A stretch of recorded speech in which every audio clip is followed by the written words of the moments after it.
Queridos irmãos, que a graça e a paz do Senhor seja com a igreja. Quero convidá-los a abrirmos nossa Bíblia no Evangelho segundo Mateus, no capítulo 26.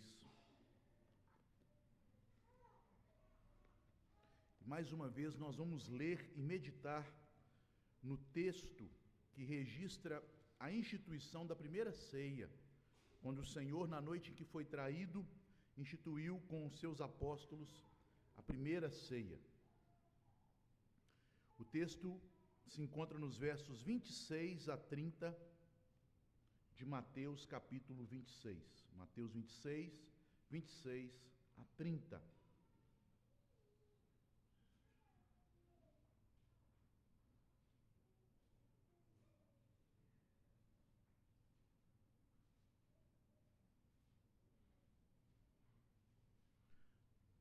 Acompanhe a leitura. Enquanto comiam, tomou Jesus um pão e, abençoando-o, o partiu e o deu aos discípulos, dizendo: Tomai, comei, isto é o meu corpo. A seguir tomou um cálice e, tendo dado graças, o deu aos discípulos, dizendo: Bebei dele todos, porque isto é o meu sangue, o sangue da nova aliança, derramado em favor de muitos para a remissão de pecados. E digo-vos que desta hora em diante não beberei deste fruto da videira, até aquele dia em que o hei de beber novo convosco no reino de meu Pai. E tendo cantado um hino, saíram para o Monte das Oliveiras. Oremos. Ó Deus, Pai de nosso Senhor Jesus Cristo, nos colocamos diante da Tua palavra, texto tão conhecido do Evangelho, mas que nos foi dado como um memorial perpétuo até a volta de Teu Filho, tendo em vista que o nosso coração, ele é fraco, nossa memória, ó Deus, ela é caduca por causa do pecado e da carne, e somos, ó Deus, muito rápidos para nos esquecermos destas verdades maravilhosas da Tua graça. Ó Senhor, aviva pelo Teu Espírito Santo, através da pregação do Evangelho, a nossa memória em relação ao que Cristo fez por nós. Que possamos, ó Deus, ouvir a Tua voz na proclamação deste Evangelho Santo, desta boa nova de salvação pela graça, recebida apenas pela fé nele, em Cristo. E que assim, Senhor, sejamos edificados e renovados, ó Pai, em nossa fé. E que também, ó Deus, pela Tua bondade e provisão, que haja salvação em nosso meio, que aqueles que são meros ouvintes do Evangelho, mas ainda não são praticantes, que não foram, ó Deus, nascidos de novo pelo poder do Espírito Santo, ao ouvirem o Evangelho, sejam, ó Deus, comovidos de tal maneira pelo Teu Espírito Santo, compungidos em seu coração, que creiam no Evangelho e sejam salvos. Esta é a oração que fazemos, ó Pai, em nome de Jesus. Amém e amém. Meus irmãos, da última oportunidade que estive aqui no púlpito, no domingo à noite, pregando no Evangelho de Mateus, eu já fiz uma primeira exposição deste texto. E naquela primeira exposição, nós tratamos como Jesus, naquela Páscoa, uma cerimônia, um sacramento da antiga aliança, ele instituiu a ceia. Então, naquela oportunidade, eu expliquei para os irmãos como era celebrada pelos judeus a Páscoa e como Jesus, então, naquela cerimônia, naquele ritual, movido pelo Espírito Santo de Deus, ele mostra para os seus discípulos que ele é a verdadeira Páscoa, que ele é o Redentor prometido ao povo de Israel por meio de Moisés e que pela ceia ele haveria de cumprir a redenção de seu povo e as promessas de salvação. Mas este texto é um dos textos mais importantes das Escrituras. Ele é tão importante que Jesus nos deu a ceia como uma ordenança que deve ser praticada na igreja de Deus até que Ele venha. Ele é tão importante, meus irmãos, que nós sempre devemos celebrar esta ceia e fazendo isto, rememorando a sua morte na cruz, em memória dele. Por isso, eu vou ainda usar este púlpito algumas semanas para falar deste texto. E hoje eu gostaria de falar do significado da ceia. E ao falar do significado da ceia, nós podemos perceber que o texto nos aponta para 3 significados. Primeiramente, o significado do pão, aí no versículo 26, quando Jesus diz a respeito do pão: este pão é o meu corpo. O que significam estas palavras? O que este pão, abençoado pelo Senhor Jesus, consagrado por ele e dado aos discípulos como seu corpo, o que este pão significa? E nós veremos que o pão significa nossa união com Cristo, o único mediador entre Deus e os homens. Mas também, meus irmãos, Jesus não apenas deu o pão. Jesus, nos versículos 27 e 28, ele dá o cálice e ele, de maneira mais ampla, de maneira mais detalhada, no verso 28 em especial, ele explica o que era aquele cálice. E ao falarmos do cálice e do conteúdo dele, o vinho que aponta, simboliza o sangue de Cristo, nós veremos que a ceia significa que nós temos pleno acesso a Deus, somente pelo sangue de Jesus. Não por obras, não por algo que haja em nós, não por nossas práticas religiosas, não por algum mérito, apenas pelo sangue de Jesus nós temos acesso a Deus. E também, no versículo final da instituição da ceia, no versículo 29, Jesus, ele fala de uma outra ceia, de uma ceia futura, de uma ceia celestial, que ele mesmo, mais uma vez, serviria aos seus discípulos e tomaria com eles. E ao falar desta ceia futura, no reino da glória, Jesus mostra que a ceia significa que a salvação dos crentes já foi garantida. Nossa salvação já foi comprada e garantida. Jesus está dizendo: não se preocupem, por causa do meu corpo partido, por causa do meu sangue derramado, nós cearemos juntos nos céus. Estes são os 3 significados.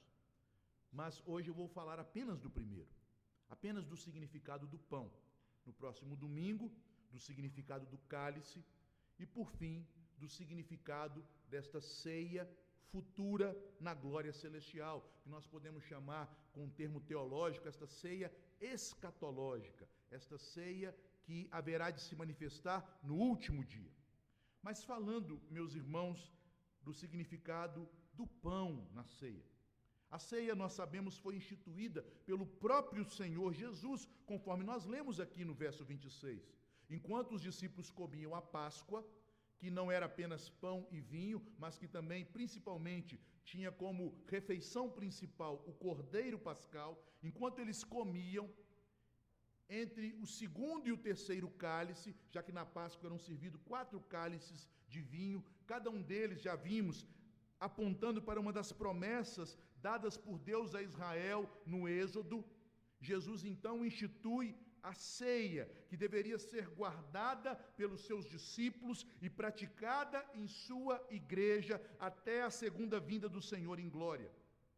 Meus irmãos, não há nada mais importante para a vida cristã do que aquilo que está simbolizado na ceia.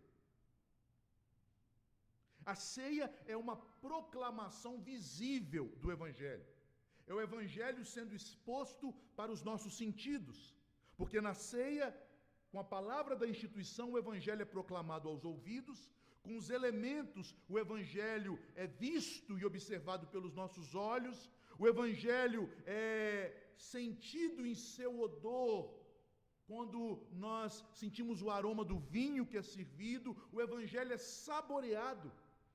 A ceia é uma proclamação visível do Evangelho que nos salvou. Nós realmente precisamos deste memorial do Evangelho sendo praticado constantemente na igreja para a edificação dos crentes. Porque a nossa natureza, como eu já orei antes de começar o sermão, a nossa natureza caída, ela é muito rápida para se esquecer das verdades do Evangelho, da bondade de Deus que nos foi dada em Cristo, do pleno acesso que temos ao trono da graça por causa do novo e vivo caminho que foi aberto pelo sangue do Senhor. Nós somos muito velozes em misturar o Evangelho à nossa moralidade, aos nossos gostos, aos nossos supostos méritos, enfim, em macular o Evangelho com uma religiosidade humana. Tendemos a fazer do Evangelho apenas mais uma dentre as várias religiões que o homem tem inventado ao longo dos séculos. Uma forma de exercícios espirituais pelos quais os homens tentam se reconciliar e assim se aproximar de Deus. E eles fazem isto com a esperança de obter da parte de Deus bênçãos e uma vida feliz. Veja, isso é a religião humana.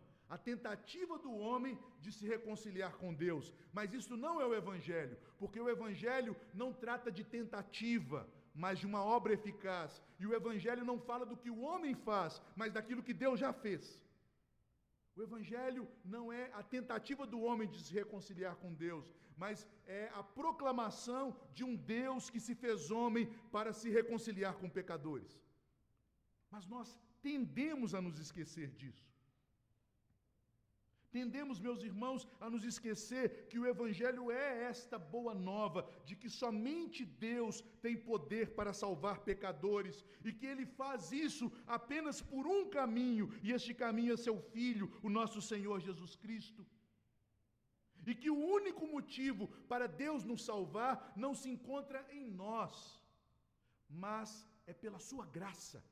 Pela graça sois salvos, somente pela sua graça. Deus nos ama, Deus nos perdoa, Deus nos trata como filhos apenas por meio de Jesus, por causa da graça. Deus nos ama quando vê Cristo em nós. Deus nos perdoa por causa dos méritos de Cristo que nos são dados. Deus nos trata como filhos porque nos tornamos um com o seu Filho. Precisamos, meus amados irmãos, sempre e constantemente sermos lembrados disso. É por isso que Jesus instituiu a ceia, como um selo e sinal visível do Evangelho. É por isso que a ceia é uma ordem, uma ordenança, um mandamento perpétuo do Senhor Jesus para a sua igreja. Mas vejamos então qual é o significado do pão da ceia. Disse o Senhor Jesus ao partir o pão, ao abençoá-lo e então entregá-lo aos seus discípulos: este pão é o meu corpo. O pão da ceia, como eu já disse no início, na introdução deste sermão, ele significa que nós estamos unidos a Cristo e que Cristo é o nosso único mediador que nos leva até Deus. O pão aponta para esta verdade fundamental do Evangelho. Por termos sido unidos a Cristo, nós temos acesso a Deus em Cristo, o único mediador. Vejam, meus irmãos, por que Jesus toma este símbolo do pão? O pão na Páscoa, aqui Jesus pega o pão da Páscoa, e nós sabemos que o pão na Páscoa não tem o mesmo significado do pão na ceia. Porque o que era o pão na Páscoa? O pão na Páscoa era o chamado pão asmo, um pão sem fermento, um pão que não foi levedado. A farinha foi misturada em água e antes de ser aplicado o fermento à farinha, para que ela pudesse levedar, inchar, aquela farinha então era formado pequenos bolos amassados, levado ao forno e o pão era comido sem fermento. Mas qual era o sentido deste pão asmo na Páscoa? O sentido é que aquele povo seria libertado de uma maneira extraordinária, de uma maneira maravilhosa e de forma tão intempestiva, de forma tão sobrenatural, que não haveria tempo para esperar o pão fermentar. Não é isso que Deus disse ao povo através de Moisés? Não coloquem fermento no pão, porque não vai dar tempo. Quando vocês estiverem ali comendo o cordeiro pascal, terminando de assar os pães, Naquele momento, o anjo do Senhor virá sobre o Egito e haverá de derramar a 10ª praga sobre os primogênitos do Egito. E ao ver o sangue do cordeiro que foi morto nas portas das casas do povo hebreu, ele haverá de fazer uma Páscoa, que significa, ele passará por cima de suas casas e não entrará aí. E tão logo isso aconteça, vocês já deverão estar preparados para fugirem, para serem libertados do Egito. Portanto, o pão da Páscoa significava uma fuga rápida. Eles teriam que fugir rapidamente, eles teriam que sair rapidamente do Egito. Não haveria tempo nem de esperar o pão fermentar. E as pessoas que fazem pão caseiro sabem disso. Após aplicar o fermento, o pão tem que descansar, não é isso? Ele descansa algum tempo. Nós hoje temos os fermentos químicos e o pão fermenta mais rápido, mas aqueles que já ouviram falar, agora está na moda, né? Fermentação natural. Fermentação natural é 24 horas, meus irmãos. 48 horas. Demora. Fica ali fermentando, aquele fermentinho ali biológico, fraquinho. Não é o fermento biológico que é preparado pela indústria, que nós compramos. Não, aquele fermentinho que era passado de mãe para filha, que passava geração após geração. Demorava, não haveria tempo. Este era o sentido do pão asmo na Páscoa. Mas na ceia, o pão recebe um significado diferente. Um significado mais sublime e que revela o modo como essa redenção tão extraordinária, tão maravilhosa se opera. Em primeiro lugar, meus irmãos, este pão que foi tirado da Páscoa e agora é ressignificado com um novo simbolismo na ceia, ele aponta para a encarnação do Verbo. Nós sempre lembramos os irmãos desta verdade no momento da ceia. Tomou Jesus um pão. O que esta palavra do Evangelho significa? Significa, conforme está em Gálatas 4:4, que na plenitude dos tempos, Deus enviou o seu Filho, nascido de mulher, nascido sob a lei. Significa o que nós lemos em João 1,14, que o Verbo se fez carne e habitou entre nós. O Deus unigênito, João 1,18, que está no seio do Pai, nos revelou a face do Pai na encarnação do Verbo. Sendo ele Deus, conforme diz o apóstolo em Filipenses 2, a partir do verso 5, não julgou como usurpação ser igual a Deus, mas a si mesmo se esvaziou, despiu-se de sua glória celestial e desceu, como diz o apóstolo Paulo aos Efésios, até as profundidades da terra, até nós, pecadores, que estamos distantes e afastados de Deus por causa de nossos delitos e pecados. Ao tomar o pão, Jesus aponta para este mistério do Natal, que o Filho de Deus, o Verbo eterno, que é eterno com o Pai, que não foi criado, porque Ele e o Pai são desde toda a eternidade, e é por isso que Deus é amor, porque na essência da divindade, o Pai, o Filho e o Espírito se amam com amor perfeito e eterno. Este Verbo se fez homem, assumiu nossa natureza humana. Ele tomou o pão, ele desceu das maiores alturas, até as profundezas do pecado onde nós estávamos.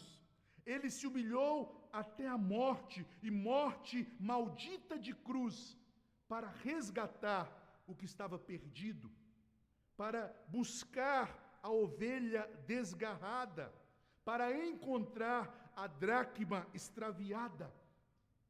Por isso ele disse, em João no capítulo 6, Jesus declarou aos judeus: eu sou o pão vivo que desceu do céu. Ele é o Filho de Deus que está nos céus, assentado no trono de glória, mas que desceu ao se fazer homem, ao se humilhar, ao se tornar como um de nós. O nome disso, meus irmãos, é graça, amor condescendente. A salvação não é algo que nós fazemos para alçarmos os céus, com algum mérito, com alguma obra, com algo que haja em nós. A salvação é algo que Deus fez, enviando o seu Filho, aquele que tomou o pão, aquele que se fez homem. Nós devemos entender esta verdade, ela é essencial ao Evangelho. Nós sabemos, meus irmãos, que infelizmente a comemoração do Natal se tornou ou uma festa pagã, ou uma festa cheia de superstições e crendices, até mesmo a adoração do menino Jesus. Mas nós não podemos perder o verdadeiro sentido do que significa o Natal. O Natal, tal como foi anunciado pelos profetas a respeito do advento do nosso Senhor, é a luz de Deus que veio ao mundo pelo fato de o Filho de Deus, que é um com o Pai em natureza, ter assumido a nossa natureza caída. Ele assumiu o que nós somos. Ele se tornou como um de nós. E ao tomar o pão, Ele quer que nós nos lembremos disso. Meus irmãos, este é o significado da ceia. Você não pode chegar até Deus. Você não tem dignidade em si mesmo para se aproximar de Deus. Você não pode penetrar até o Santo dos Santos de Deus e tocar na Arca da Aliança, que simboliza a sua presença, sem cair fulminado, porque Deus é um fogo consumidor. Mas este Deus que é santo e justo, Ele vem até você. Ele assume a forma de homem. Ele assume a essência da criatura caída e Ele vem até nós. Cristo tomou um pão. Mas há ainda um outro significado para o pão. O pão significa a obediência ativa e passiva de Cristo para obter a justiça do Evangelho. Nós temos que entender estas coisas. Pode parecer uma teologia muito profunda, mas são coisas essenciais para o Evangelho da nossa salvação. Veja que Cristo tomou o pão, e diz o texto, e o abençoou. Este pão é um pão bendito. Este pão é um pão em que há toda sorte de bênçãos para nós. Este pão é um pão abençoado. Por quê? Porque este pão aponta para o que Cristo fez na sua natureza humana. Embora ele tenha assumido uma natureza semelhante à nossa, nós sabemos que a natureza dele não era contaminada pelo pecado, que ele não pecou em nada, mas era uma natureza sujeita às misérias do pecado, porque ele teve sede, ele teve fome, ele sofreu agonias, ele passou privações, ele chorou e se entristeceu, ele foi pobre e sofreu. Embora ele vivesse nesta natureza sem pecado, ele sofreu as amarguras do pecado. Ao abençoar o pão, ele mostra para a sua obediência a Deus. Em Gálatas 4:4, é dito que na plenitude dos tempos, Deus enviou o seu Filho nascido de mulher, encarnação do Verbo, nascido sob a lei, obediência deste Verbo. Ele se fez homem, meus irmãos, sujeitando-se à lei de Deus. E naquilo que Adão desobedeceu a Deus, quebrando a aliança e nos tornando malditos, Cristo obedeceu à lei de Deus em tudo, cumprindo toda a justiça. Foi essa declaração que ele deu a João Batista quando foi ao Jordão para ser batizado. E João Batista negava o batismo a Jesus, dizendo: eu não posso batizá-lo, é o Senhor que tem que me batizar, é o Senhor que precisa me purificar. Mas Jesus então declara a João: João, convém que eu cumpra toda a justiça. E ele cumpriu toda a justiça, sendo perfeito em palavras, em obras, sendo perfeito em seu coração, amando o Pai de todo o coração, pois ele mesmo disse: a minha comida e a minha bebida é fazer a vontade daquele que me enviou. Ele foi o único homem que amou a Deus de todo o coração, alma, entendimento e força. Mas também ele foi o único homem que amou o seu próximo como a si mesmo. Ao ser maltratado injustamente, até a morte de cruz, Jesus não reclamou, não proferiu insulto, não blasfemou. Pelo contrário, ele bendisse ao Pai e ele intercedeu pelos pecadores, demonstrando o amor que ele tem pelo Pai e pelo seu próximo. Pai, perdoa-os, porque não sabem o que fazem. Mas vejam, meus irmãos, é por isso que o pão asmo, aqui na ceia, tem um novo significado, como nos mostra o apóstolo Paulo ao escrever aos Coríntios, na sua primeira carta, no capítulo 5, em especial no verso 7. O asmo aqui simboliza a pureza de Cristo. Asmos de santidade, já que o fermento, em alguns momentos das Escrituras, é símbolo do pecado. Cristo teve uma vida pura, sem pecado. Ele não apenas foi formado no ventre da Virgem Maria como o Filho de Deus encarnado sem pecado, tal como o anjo declarou à Virgem, o ente santo que está no teu ventre. Mas ele cresceu em santidade, em obediência, pois a Bíblia diz que o Senhor Jesus crescia em sabedoria, em estatura e em graça, e ele não pecou jamais. Ele foi tentado, mas sem pecado. Ele é o asmo oferecido ao Pai. Ele é a libação sobre o holocausto. Ele é o pão da farinha pura oferecida pelo sacerdote. Ele é o pão que se santificou a si mesmo para o Pai. É isto que nós chamamos de obediência ativa de Cristo. Ele viveu uma vida perfeita em todas as coisas. E para que ele fez isso?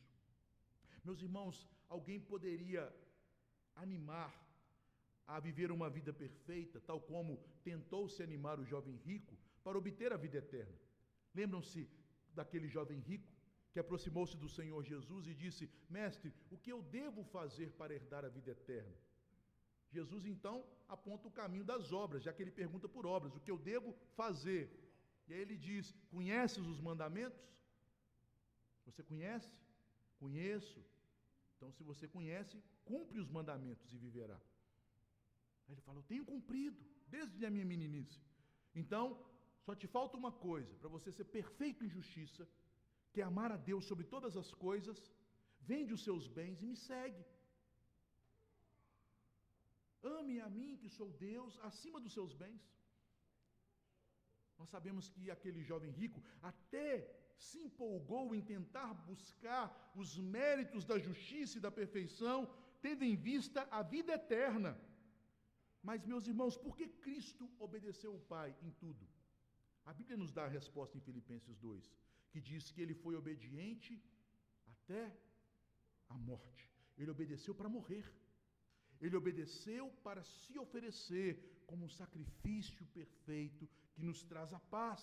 Ele obedeceu para que no tempo oportuno, determinado pelo Pai, ele pudesse se oferecer puro, imaculado, sem pecado, concebido sem pecado, vivendo uma vida em perfeita santidade e justiça, para ser o sacrifício aceito pelo Pai, para a satisfação da justiça do Pai e para a nossa expiação. A minha vida, disse o Senhor, ninguém a tira de mim, eu mesmo a dou. Ele obedeceu de maneira ativa à justiça para se entregar a fim de se oferecer em uma obediência passiva, isto é, para sofrer o castigo da justiça, que não era devido a ele, mas que era devido a você. Ele se fez pecado por você, para que nele você seja feito justiça de Deus. O pão aponta para esta realidade. A vida sem máculas, asmos de santidade, uma vida sem pecado. E por isso Jesus toma aquele pão asmo e o parte. Este pão é consagrado, meu corpo, minha vida é consagrada para ser partido.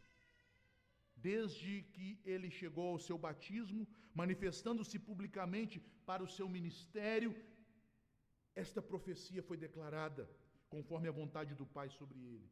Quando João Batista, ao avistá-lo, disse: Eis o Cordeiro de Deus que tira o pecado do mundo.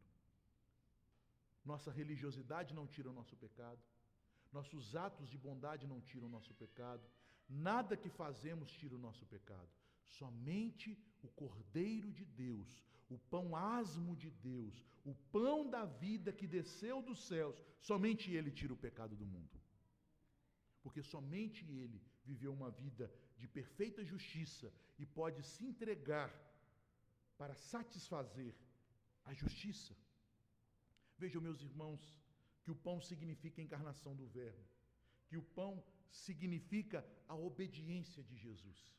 Obediência no cumprimento da lei, obediência como oferta voluntária para pagar o salário do pecado exigido pela lei. Ao tomarmos o pão, ao participarmos da ceia, não podemos reduzi-la a um simples memorial que cumprimos mensalmente. Nós devemos nos lembrar destas coisas. Nós devemos nos lembrar do Evangelho da nossa salvação.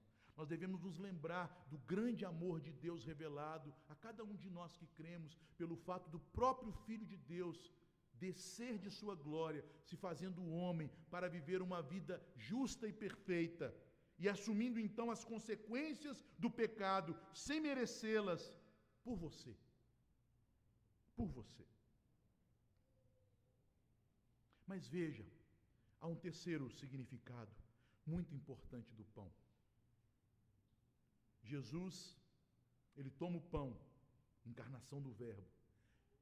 Ele parte o pão asmo, indicando a obediência do Verbo, no cumprimento da lei e na sua entrega. E ele o deu aos discípulos. Tomai, comei, isto é o meu corpo. O pão também simboliza alimento. O pão é o símbolo do alimento. O alimento, meus irmãos, ao tomarmos, ao comermos o alimento, ele adentra em nosso corpo. Ele é digerido e processado. E ele se torna parte de nós, não é assim? De onde vêm nossos ossos? De onde vêm nossos músculos e nossos tendões? De onde vêm as partes do nosso corpo? Dos nossos alimentos, daquilo que nós consumimos.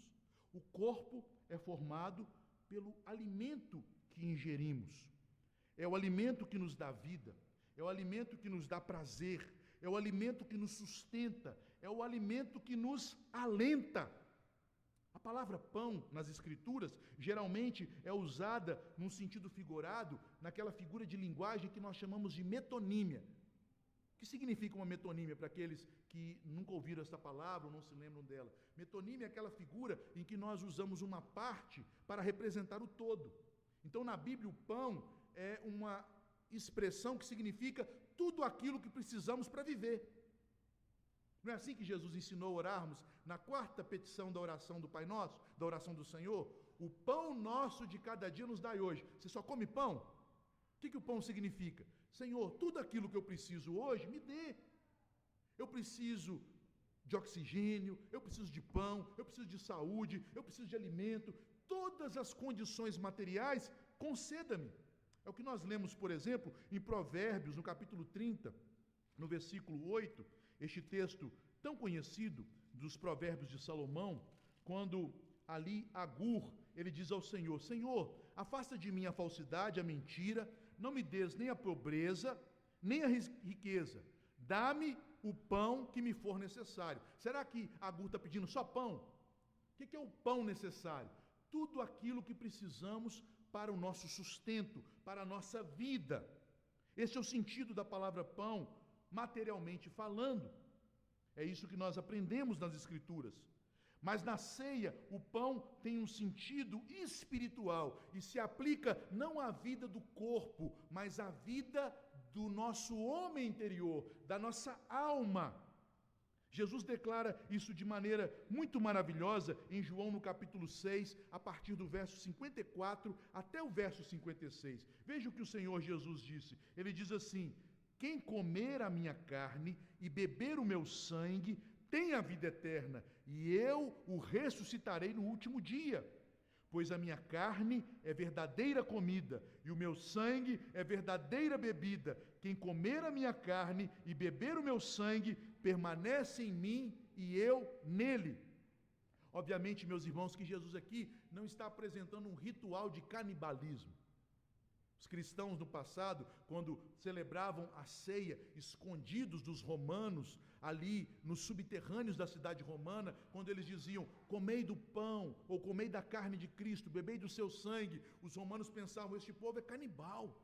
Mas nós sabemos que aqui o sentido destas palavras são espirituais e não coisas literais. Jesus está dizendo que nós devemos nos alimentar dele, isto é, nós devemos ter nele a nossa fonte de vida. É ele que nos sustenta. Mas assim como nós comemos o pão, e o pão, ao ser absorvido, ao ser usado como uma fonte de energia para o nosso corpo, torna-se parte de nós, ao nos unirmos a Cristo, nós nos tornamos parte dele. Daquilo que nós nos alimentamos, aquilo faz parte de nós. Meus irmãos, na ceia nós somos lembrados desta verdade. Você não está mais isolado de Deus. Você está unido a Deus em Cristo. Você se tornou de maneira misteriosa e espiritual parte do corpo místico de Cristo. Ao nos alimentarmos de Cristo, espiritualmente, nós fomos unidos a Ele, de uma maneira legal ou representativa. O que isso significa? Que tudo aquilo que pertence a Ele, agora nos pertence. Tal como acontece num casamento onde há uma comunhão universal de bens. Quando há uma comunhão universal de bens, as pessoas entram nesse contrato, tudo que pertence a um, agora pertence aos dois. Ao nos unirmos com Cristo, tudo o que pertence a Cristo, sua santidade, sua justiça, seus méritos, sua bondade, são transferidos a nós. E tudo o que pertence a nós, passa para Ele. Nossa condenação, nossa miséria, os horrores do nosso pecado, tudo aquilo que nos condenava, foi transferido a Ele e pago na cruz. Nós fomos unidos a Cristo. O pão aponta para esta união representativa. Mas também há um segundo sentido desta união, aqui significada, apontada e simbolizada pelo pão. Não apenas uma união legal, jurídica, mas também uma união vital, essencial, porque também nós temos comunhão com Ele. Nós desfrutamos de uma vida comum e compartilhada com Ele. Jesus se fez homem não apenas para se tornar um de nós, mas para ser um conosco. Nós somos um com o Senhor Jesus. E esta unidade espiritual, ela é misteriosa. O apóstolo Paulo a descreve em 1 Coríntios, no capítulo 6, versículo 17, dizendo: mas aquele que se une ao Senhor Jesus é um espírito com Ele. Esta unidade é tão maravilhosa que até mesmo os nossos corpos, depois que morremos e somos unidos em alma com Cristo nos céus, nossos corpos ainda pertencem a Cristo. E um dia eles haverão de ser restaurados em glória e ressurgirão para Cristo.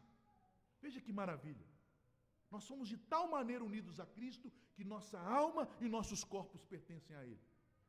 Veja que o apóstolo Paulo faz uma aplicação tão tremenda dessa doutrina em 1 Coríntios 6, que ele diz que o homem crente que pratica o adultério, se une a uma mulher que não é dele, está como unindo Cristo com uma meretriz. Veja. Porque o seu corpo é do Senhor, não é seu. O seu corpo foi comprado, ele pertence a Cristo. Cristo, pelo Espírito Santo, habita em seu corpo. Ele é santuário do Deus vivo. Que maravilha! Este mistério, meus irmãos, é ainda mais sublime quando a Bíblia nos revela que nós estamos de tal maneira unidos a Cristo, que é o pão que nos alimenta, que nós morremos com Ele, ressuscitamos com Ele e já estamos com Ele assentados nas regiões celestiais. Significando que, já que Cristo está nos céus, mesmo estejamos nós ainda neste mundo, nós não somos mais cidadãos do mundo, mas cidadãos dos céus. Nós não somos mais escravos do pecado, mas estamos em Cristo, libertos do pecado. Somos filhos benditos de Deus. Tudo isso, meus irmãos, é o significado deste pão da ceia. E como nós devemos, então, aplicar estas verdades? Em primeiro lugar, lembre-se, a ceia serve para te lembrar disso. Você não fez nada. Você não contribuiu em coisa alguma para a sua salvação. Você estava morto em delitos e pecados. Mas Deus, na plenitude dos tempos, enviou o seu Filho para te salvar. Enviou o seu Santo Espírito para te dar vida. A ceia nos lembra disso. Por que alguém deve chegar à ceia com dignidade? Porque essa dignidade não vem de nós. É a dignidade que nos é dada no Evangelho. Senhor, eu sei que eu sou digno de chegar à mesa, porque eu sei que não fui eu que fez algo para poder me aproximar, mas foi o Senhor que se aproximou de mim. Foi Ele quem se ofereceu na cruz, para que o seu corpo fosse partido por você. Qualquer outra forma de compreender a salvação, como uma contribuição ou participação humana, não passa de um orgulho humano, disfarçado, às vezes, de religiosidade, de filantropia, de suposta bondade. Lembre-se, Deus é quem te salvou. Você estava perdido e Ele te encontrou. Você estava morto e Ele te deu vida. Você estava escravizado e Ele te libertou. Ele te amou primeiro. A ceia aponta para essa verdade. Em segundo lugar, meus irmãos, a ceia também nos mostra que não há como chegarmos a Deus, a não ser por Cristo. A não ser por Deus que se fez homem e veio até nós. Não há outro nome pelo qual importa que sejamos salvos, a não ser o nome do nosso Senhor Jesus, porque somente Ele é o caminho, a verdade e a vida. E Ele disse, ninguém vem ao Pai, porque Ele e o Pai são um, a não ser por mim. Somente Jesus é Deus e homem. Somente Ele é Deus unigênito no seio do Pai, que se fez como nós em nossa natureza humana para nos unir a Deus. Ele é um com o Pai em sua natureza divina e Ele se tornou um conosco em sua encarnação. Nada, nem ninguém pode nos aproximar de Deus além de Jesus. Nossa família, a igreja, os santos homens de Deus, as santas e piedosas mulheres de Deus, todos eles só se aproximaram de Deus por Jesus, e somente por Jesus podemos nos achegar a Deus. Por que Deus ouve nossas orações? É porque as fazemos em nome de Jesus. E finalmente, se você é um crente em Jesus, você não é um mero seguidor de uma doutrina, embora o cristianismo tenha uma doutrina. Você não é apenas parte de uma religião, embora o cristianismo é a verdadeira religião, que mostra a única forma do homem ser reconciliado com Deus. Mas se você é seguidor de Jesus, saiba que você é um com Ele. Você é o corpo dele. Você é a noiva dele. Ele é a videira e você é um ramo nele. E sem Ele, nada podeis fazer. Ser um cristão é ser membro do corpo de Cristo, é ter a vida de Cristo em você, é ser habitado pelo Espírito de Cristo, é pertencer a Cristo, de tal forma que, embora estejamos presentemente ausentes do Senhor, vivendo neste mundo, espiritualmente, estamos com o Senhor assentados nos céus. Ser cristão é ser um com o Senhor. E se você ainda não é um crente, o que te impede? Confesse a Jesus como seu Salvador. Suplique a Ele que te dê o Espírito Santo. Peça a Ele que renove o seu coração para que você seja salvo. Que Deus nos abençoe. Fiquemos de pé.